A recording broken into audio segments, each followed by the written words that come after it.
बड़ी खबर छतरपुर जिले से आ रही है, जहां पर ओबीसी महासभा लगातार संघर्ष करती नजर आ रही है, जो आज छतरपुर जिले में फिर से एक नजर आई है। छतरपुर जिले में ही नहीं बल्कि पूरे समूचे प्रदेश में छा गई ओबीसी महासभा। ओबीसी महासभा कार्य कर रही है स्वतंत्र रूप से अपना हक अधिकार मांगने के लिए, कई नेताओं एवं समाज सेवियों ने कहा। ओबीसी महासभा की विशाल मीटिंग आज ग्राम पंचायत ओटापुरवा बिजौर विधानसभा एवं राजनगर विधानसभा के बीच हुई, जिसमें ओबीसी नेताओं ने नारेबाजी की एवं अपना हक अधिकार मांगने के लिए लोगों को जागरूक भी किया। समस्त क्षेत्रवासियों एवं समस्त लोगों ने उन्हें हाथ पसार कर शपथ भी ली और वादा भी किया और नारेबाजी हुई, स्वतंत्र रूप से अपना मत करेंगे और अपने क्षेत्र में ही अपना ओबीसी का हक अधिकार मांगेंगे। बड़ी खबर छतरपुर जिले की राजनगर एवं बिजौर विधानसभा के बीच में आ रही है, जहां पर ओबीसी महासभा ने विशाल मीटिंग कार्यक्रम आयोजित कर शपथ भी दिला दी।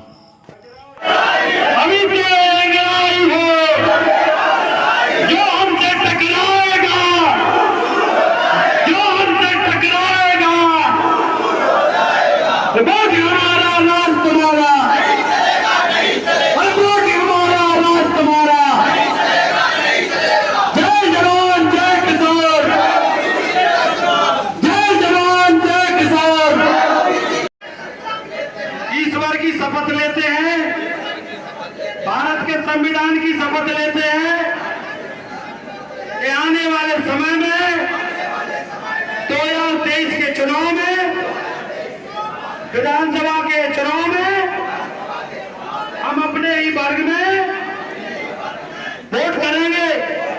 ओबीसी एससी एसटी एकता के साथ भाईचारा बन के रखेंगे और अपने हक अधिकारों को लिए आने वाली पीढ़ी के भविष्य को सुरक्षित रखने के लिए, हमारे समाज के मान सम्मान स्वाभिमान के लिए दृढ़ संकल्पित होकर ये फैसला करते हैं। आने वाले जितने भी भविष्य में चुनाव होंगे, हम ओबीसी एससी एसटी को ही वोट करेंगे, हक अधिकार के लिए लड़ेंगे और जब तक हक अधिकार नहीं मिलेगा हम अपने घर पर चैन से नहीं बैठेंगे। जय ओबीसी, जय संविधान। धन्यवाद, बहुत बहुत धन्यवाद। बिरसा मुंडा जी, टाटिया भील, रानी दुर्गावती, एक से एक महापुरुष, देश के हुए सारे महापुरुषों को मैं बारंबार प्रणाम नमन करता हूं। ओबीसी महासभा के आज खजुराहो क्षेत्र की राजनगर विधानसभा में इस कार्यक्रम को ऑर्गेनाइज किया हमारी ओबीसी महासभा छतरपुर की पूरी टीम को बहुत बहुत बधाई, शुभकामनाएं देना चाहता हूं। इस मंच पर बैठे आज हमारे बीच अतिथि के रूप में, हमारी उम्र में भले मेरे से छोटी है लेकिन उनका ज्ञान, उनकी शक्ति बहुत तेज है। मैं हमारी बहन शालिनी पटेल जो उत्तर प्रदेश के बांदा जिले से आई हैं, उनको भी बहुत बहुत ओबीसी महासभा मध्य प्रदेश की ओर से स्वागत, वंदन, अभिनंदन करना चाहता हूं। हमारे साथ कदम से कदम मिला के काम कर रहे भाई चरण सिंह पटेल, जो कि हमारे किसान मोर्चा के पूरे मध्य प्रदेश में काम देख रहे हैं, और कर्मचारी मोर्चा में भाई हमारे इंजीनियर छोटे भाई चौधरी, कहाँ चौधरी साहब, हरिनारायण चौधरी जी, हमारे संघर्ष के साथी भाई राजेश यादव जी, मेरे साथ टीकमगढ़ मैं का कायलन की टीम को एक बार आप सब लोग तालियां बजाइए। तो मेरे भाषण के बाद मैं आप सबको कसम चला रहा हूं, आप आधा घंटा और सुनिए इनके देश भक्ति के जो ओबीसी के लिए जो भजन गा रहे हैं, वो भजन सुन के जरूर गाना। रोंगटे खड़े कर देते हैं लोग। इनकी टीम को बहुत बहुत बधाई और एक बार प्रदेश लेवल पे आपका सम्मान कराने के लिए हम लोग संकल्पित हैं और आपका हम लोग 2023 के चुनाव में भरपूर उपयोग करेंगे। और सर्वप्रथम हमारे मैं आदरणीय बाबूजी का सम्मान करना चाहता हूं, ब्रिजपाल भारती जी, जिन्होंने ओबीसी महासभा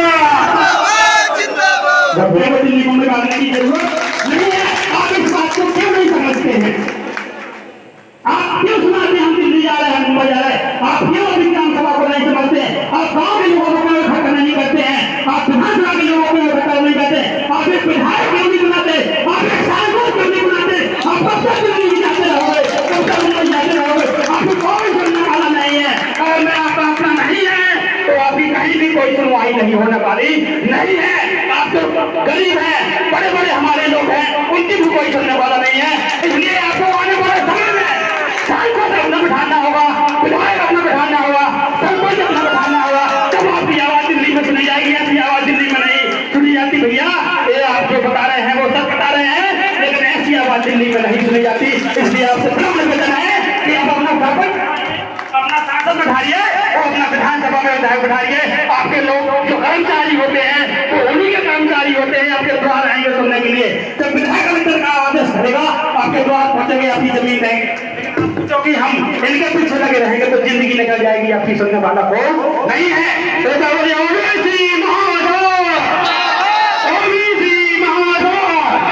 चलिए बहुत बहुत धन्यवाद। पहचानते हैं अपनी वोट की ताकत। आपकी वोट की बदौलत जो जिला पंचायत सदस्य चुने गए ना, 1-1 करोड़ रुपए के घर में बैठे, किसकी बदौलत? आपकी वोट की बदौलत। तो आप अपनी वोट की कीमत पहचानिए।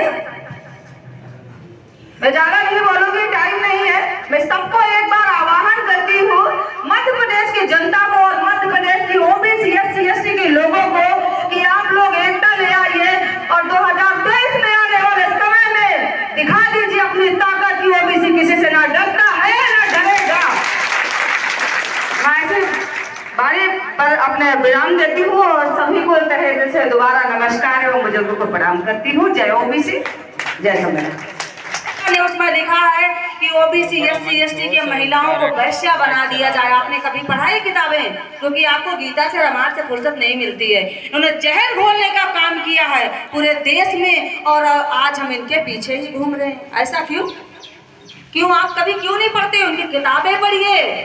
ये लोग देश में नफरत फैला रहे हैं और इतने लोग बैठे हैं कि आपके घरों में माताएं बहनें नहीं है कि नहीं है? कहाँ है वो लोग? बताइए, कहाँ है आपकी माताएं बहनें? घर है, अब कहाँ? कहते हो नारी शक्ति जिंदाबाद, तो घर में चूल्हा चौका करने के लिए हम लोग जिंदाबाद है क्या? क्यों नहीं उनको बाहर लाते हो आप लोग? कहीं विदेश नहीं ले लाना था, यहाँ लाते कि नहीं लाते आप लोग? क्यों नहीं लाते हो? मुझे लगता है सबसे ज्यादा मध्य प्रदेश में महिलाओं को घर में चूल्हा चौका में रखा जाता है। इतना तो मेरे यूपी में भी नहीं है। मैं वही देख रही हूँ कि महिला एक बच्ची नहीं है यहाँ पर, जो कि बड़े शर्त की बात है। ये आप लोग सीखिए। अरे देश में देश संभाला है महिलाओं ने, प्रधानमंत्री, राष्ट्रपति, मुख्यमंत्री क्या नहीं बनी है, लेकिन आप लोग उन्हें आगे निकलने नहीं देते हो। लोग ये कहेंगे, लोग वो कहेंगे। ये कमी है ना। अगर महिलाओं का भी संगठन होता तो अत्याचार नहीं होता। वो भी थाने में घुस के जवाब देती इन लोगों को, लेकिन आप लोग उनको जवाब देने लायक बनाना ही नहीं चाहते हो। आज सब लोग हाथ उठाइए। अगले कार्यक्रम में हर घर से आप महिला लेकर के आए, हाथ उठाइए। लाओगे कि नहीं लाओगे? नारी शक्ति, नारी शक्ति। अगले कार्यक्रम में आऊंगी, महिलाओं को आपको लाना है। अरे हम लोग उस कुल के वंशज हैं, सरदार पटेल, छत्रपति शिवाजी, बाबा साहब भीमराव अम्बेडकर के वंशज हैं, सावित्रीबाई फुले के वंशज हैं। अरे इन संघियों को जवाब देना हमको बहुत अच्छे से आता है। और अगर मैं चैलेंज करती हूँ आपके खजुराहो में जो भी संघी अपने आप को शक्तिशाली मानता हुआ है, मैं उनसे सवाल करती हूँ, मेरे सवालों का जवाब तो दे दो पहले, क्योंकि इनके पास जवाब नहीं है। ये लोग विदेशी हैं। भारत की देश की जनता को, भोले भाले जनता को ये लोग गुमराह किए। इन्हें पता था कि भारत देश की जनता भोली भाली है। ये आज लोग आए हैं चंगेज खा के वंशज और हम लोगों को गुमराह कर दिए। अभी आएंगे तो पेड़ लगा देंगे, झंडा लगा देंगे, कहेंगे यहाँ भगवान निकले। सबसे ज्यादा ओबीसी की महिलाएं जाएंगी, नारियल फोड़ेगी, वहां एक पंडा बैठ जाएगा। यही होता है कि नहीं होता है ना?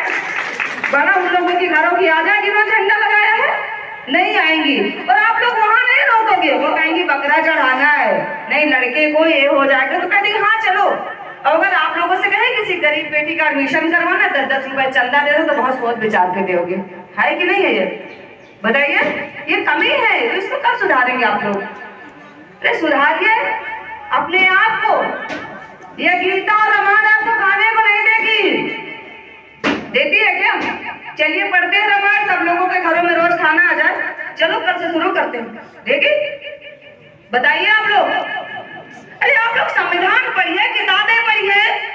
सावित्रीबाई फुले जी के सोचिए, उन्होंने कितना किया, कितने विद्यालय बनवाए, लोगों ने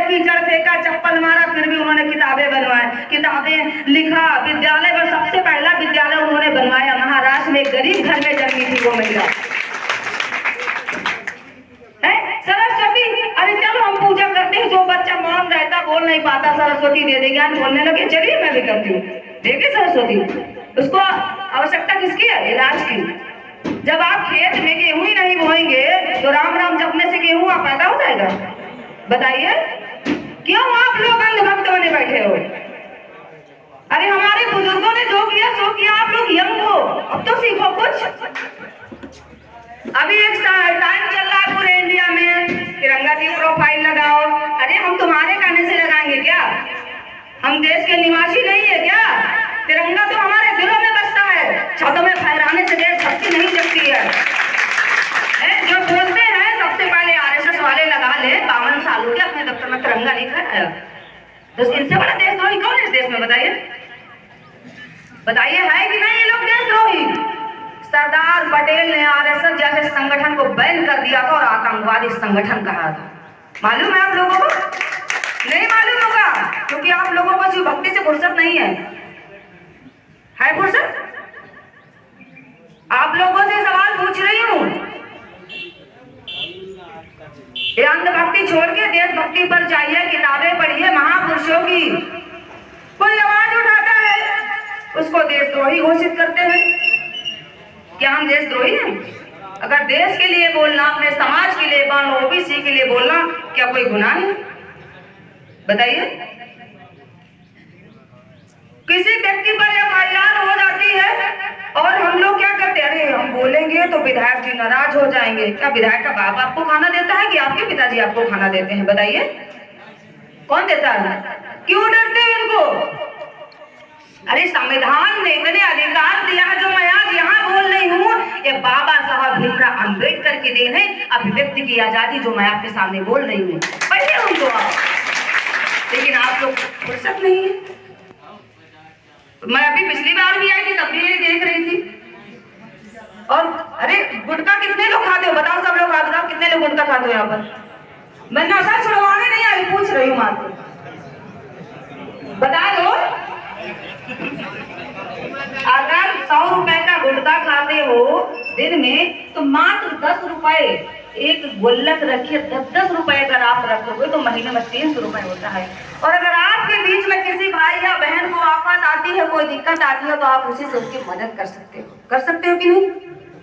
मान लो 20 लोगों ने आपने जमा किया तो 10, 15, 20 हजार हुआ कि नहीं हुआ? महीने का हुआ कि नहीं हुआ? उससे मदद हो जाएगी। नहीं भाई, हम लोग के पास, हम लोग कोई बिजनेसमैन है नहीं है ना, हम कोई जो है बहुत बड़े वो बिल्डर हैं कि हम नेता हैं कि हम 10 बार सांसद बन गए तो हमारे फैक्ट्रियां लगी हैं। हम लोग है कोई से नहीं है ना, तो इससे उनकी मदद हो जाएगी। और आप लोग अपने अधिकारों को पहचानो। देश में सबसे ज्यादा ओबीसी की संख्या है कि नहीं है? लेकिन आज कहाँ हो? सफाई कर्मी में लगे हो, कभी मंदिर में झाड़ू लगा रहे हो। मंदिर में पुजारी क्यों नियुक्त होते हो आप लोग? है कोई ओबीसी का पुजारी किसी मंदिर में? बताइए, बड़े मंदिर में। जब ओबीसी मंदिर में दान चढ़ा सकता है, उस दान का उपयोग संघी कर रहे हैं तो शूद्र नहीं है, तब छूत नहीं है उस दान में। अब मंदिर में पुजारी आप बन जाओगे, शूद्र कहलाओगे? शूद्र ही कहलाते हो आप लोग। अपने आप को सोच रहे हो ना आप शूद्र हो उनके नजर में, जब तक आप उनको जगाओगे नहीं। तो इनको जगाइए। जो संघी है ना इस देश में, जो देश को बर्बाद कर रहे हैं, इनको जगाइए। आज देश में क्या बचा है आपकी? बताइए, कोई संस्था है सरकारी बची? इंडियन रेलवे जो सबसे ज्यादा युवाओं को नौकरी देता है, उसको भी बेच दिया इन्होंने। एयरपोर्ट बेच दिया, रेल बेच दिया, बिजली बेच दिया, पानी बेच दिया, सड़क बेच दिया, बैंक बेच दिया, स्वास्थ्य बेच दिया, शिक्षा बेच दिया। क्या बचा है? हम लोग की किडनी बची है कोरोना में, वो भी कुछ लोगों ने बेच दिया। बचा है कुछ? बताइए। तो युवाओं को आगे आने की जरूरत है। आप लोग आगे आइए और संभालिए। मध्य प्रदेश की कमान आप में वो क्षमता है। क्यों किसी पार्टी पर जा रहे हो? आपका संगठन कमजोर है क्या? कमजोर है? बताइए। आप लोगों की तो आवाज भी नहीं निकल रही, खाना नहीं खा गया कोई है? संगठन कमजोर है, ओबीसी के लोग कमजोर है, वो एससी एसटी के लोग। 5% जो 5% संघी पूरे देश में राज कर रहे हैं। और हम लोग 85% होकर किधर उधर भटक रहे हैं। किसके देन है ये? आपकी है, आपकी कि नहीं? तब पूरे देश में भूचाल आ गया था और सब जने सोचने लगे कि अरे अगर अंग्रेज रहेंगे तो हमारी तो बाट लग गई, और हम नहीं रहेंगे तो हम ओबीसी समाज को गुलाम कैसे बनाएंगे। 12 करोड़ नौकरियां मिल रही थी ओबीसी समाज को। इन लोगों ने बावरी मस्जिद का मुद्दा बना करके और हमारी 12 करोड़ नौकरियां ओबीसी समाज की खाई। जब ओबीसी समाज को मंडल कमीशन की रिपोर्ट लागू होने थी तो उस समय केवल मंदिर और मस्जिद की गिराने में लगा दिया ओबीसी समाज को, क्योंकि ओबीसी समाज ताकतवर होती है और जहां लग जाती है, जहां पूरा करके छोड़ती है। हमारी ओबीसी समाज एक ऐसी समाज है कि जो पशु की समान बनी हुई है आज, कि चाहे हर में जोत दो, चाहे खेत में जोत दो, चाहे बारी लगाने में लगा दो, लेकिन हमारी ओबीसी समाज पीछे नहीं हटती है। लेकिन एक काम जरूर कर रही है ओबीसी समाज कि गाय पालती है, भैंस पालती है, उसका गोबर भी उठाती है, उसका मूत्र भी उठाती है। जब घी और दूध निकलता है तो अपने गुरु को बना करके गुरु को खिला देती है, जबकि खुद पीना चाहिए वो। मैं आज कभी किसी पूजन के लिए किसी पंडित को नहीं बुलाता हूं, मैं खुद पूजन कर लेता हूं, क्योंकि लड़का मैंने जन्मा है तो नाम का नामीकरण भी मैं करूंगा। मैं किसी से करवाने के लिए किसी को बुलाने की जरूरत नहीं है मेरे पास। मैं ओबीसी समाज को कहना चाहता हूं कि आज वो समय आ गया है कि हम आपको समझना होगा कि हम आप जो घी निकालते हैं दूध से, वो घी में क्या ताकत होती है। वो आज हमारे लिए वोट है, और वोट हम आप बहा देते हैं। किसी स्वार्थ में आते हैं, किसी लालच में आते हैं, किसी के कहने में आते हैं, किसी के दबाव में आते हैं और वोट बहा देते हैं, जबकि मेन ताकत हमारी वोट है। मैं बताना चाहता हूं, बाबा भीमराव अंबेडकर ने जब संविधान का रचना की तो इन लोगों ने सबसे ज्यादा सांसद में टिकट किसको दिए? सामान्य को दिए, और सामान्य को दिए तो पिछड़ा वर्ग का कोई व्यक्ति आ ही नहीं पाया सांसद में। तो आप सांसद की ताकत कैसे दिखा पाओगे? बाबा भीमराव अंबेडकर ने तत्काल पुनः पैक्ट बनाया, और बनाने के बाद कहा कि तुम्हारी एक वोट तो हमारी 2 वोट गिनी जाएंगी। लेकिन उस समय बाबा भीमराव अंबेडकर को अछूता बता करके सांसद के बाहर कर दिया, अंदर नहीं जाने दिया। जब मेरे साथियों, उस समय मैं मुसलमान समाज का कहना चाहता हूं कि इनने अपनी ताकत लगा के कहा कि मैं बाबा भीमराव अंबेडकर को सांसद के अंदर जाने दूंगा, अगर नहीं जाने दूंगा तो तांडव मचा दूंगा देश में। और ताकत दिखाई थी मुस्लिम समाज ने, क्योंकि हमारी ओबीसी समाज उस समय सोई हुई थी, आज भी सोई हुई है। आज भाजपा में बहुत बढ़िया आराम से बताओ, जय जवान जय किसान। ताकत से नहीं आवाज आई, हमें ऐसा लगता है जैसे आवाज किसी गुम गई। जय ओबीसी, जय किसान, जय किसान। अरे वोट हमारा राज तुम्हारा, वोट हमारा राज तुम्हारा, नहीं चलेगा, नहीं चलेगा। अब कुछ मजा आया है। महासभा कहां से आ गया? क्योंकि या तो समाज को जगह रही ना। आज जाति में बांटा किसने है? हम आप कैसी मानते हैं कि हम पूर्वी है, काची है, रिहाई है, गढ़िया, तोली, तमोली को है? इन लोगों ने पहले से स्मृति में लागू करके केवल गुलाम बनाने के लिए ही काम किया है, और आज हम आपको लिए गुलाम बनाएंगे। जिस दिन हम आप जाग जाएंगे, समझ जाएंगे, समाज में एकता दिखा देंगे, उससे हम अपने अधिकार मांगने के लिए नहीं, अधिकार घर पहुंच जाएंगे। मैं कहना चाहता हूं ओबीसी समाज से, ओबीसी SC ST समाज से कहना चाहता हूं कि अब वो मौका आ गया है, और जागिए, आगे आ जाइए, और वोट अपनी ताकत के साथ करिए, अपना विधायक बनाइए। जैसे आज बड़ी दुर्भाग्य की बात मैं कहना चाहता हूं कि क्षेत्र में ओबीसी समाज के बहुत लोग जीत के गए हैं, लेकिन थोड़ी थोड़ी सी लालच में बिक गए हैं, कहीं कहीं कहीं किसी कारण से चले गए हैं। मैं बड़ा दुर्भाग्य मानता हूं। आज मैं ताजा उदाहरण देना चाहता हूं ये क्षेत्र का। आज हमारे माननीय प्रधान जी विराजमान है सभा में। बताइए अगर ओबीसी समाज नहीं जागी होती तो प्रधान नहीं बने होते। आज हमारा राजू पटेल यहाँ पे है कहीं प्रधान जी। आज अगर ओबीसी समाज नहीं जागी होती तो आज प्रधान नहीं बने होते। और ओबीसी समाज जागी है इसलिए प्रधान बने हैं और बनते जाएंगे तो एक दिन अधिकार मांगना नहीं पड़ेगा, अधिकार खड़ा जाएगा।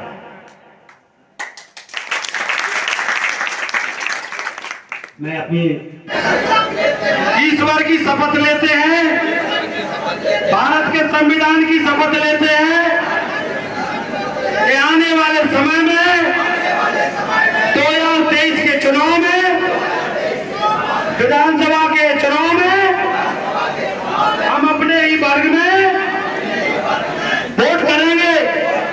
ओबीसी एससी एसटी एकता के साथ भाईचारा बन के रखेंगे और अपने हक अधिकारों को लिए आने वाली पीढ़ी के भविष्य को सुरक्षित रखने के लिए, हमारे समाज के मान सम्मान स्वाभिमान के लिए दृढ़ संकल्पित होकर ये फैसला करते हैं। आने वाले जितने भी भविष्य में चुनाव होंगे हम ओबीसी एससी एसटी को ही वोट करेंगे, हक अधिकार के लिए लड़ेंगे। और जब तक हक अधिकार नहीं मिलेगा हम अपने घर पे चैन से नहीं बैठेंगे। जय ओबीसी, जय संविधान। धन्यवाद। अभी भी लड़ाई हो, जो हमसे टकराएगा,